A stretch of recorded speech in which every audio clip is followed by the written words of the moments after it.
Yun sir, good afternoon. Medyo sobrang liwanag eh. Inopen ko siya ngayon. May na-encounter pa rin ako na speed ng BB. So means okay naman yung puluto niya kaso merong time na talagang hindi siya kumakain ng bala. Hindi siya nagpipid sa chamber. So inopen ko siya. Chinek ko yung cycle. Ito papakita ko sa iyo. Ito kasi yan. Ayan. Ganito yung unang position yan. So once na kinalabit natin yung trigger, iikot ngayon itong gear, ihilahin si piston. Ito, ayan, pakita ko sa'yo. Yan, yan. Hihilahin si piston. So, pag nahila si piston, sabay naman niyang hihilahin itong tappet plate. Ito yung pinaka-tappet plate. Yun.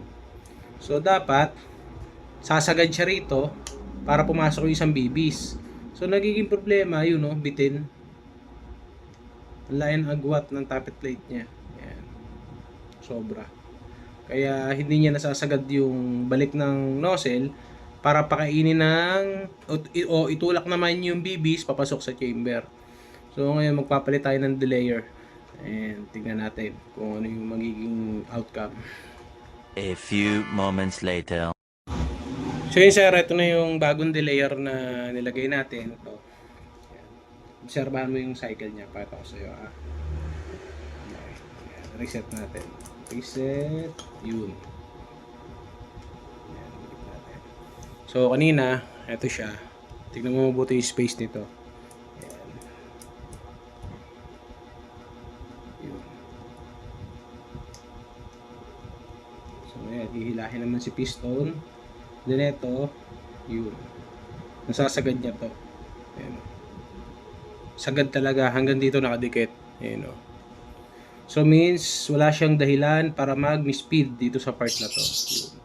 Then release. Feed sa chamber. Continuous yung hila ng piston. Then fire. Tapon si hangin papunta sa chamber. Then ganun ulit. Next cycle. Yun, pata ko sa'yo ha. Yun. Yun. Tappet plate sagad. Then, release. Feed ng bibis. Hila ulit si piston para kumuha ng hangin. Then, pagdating sa pinakang dulong ngipin ng gear, fire. Yun.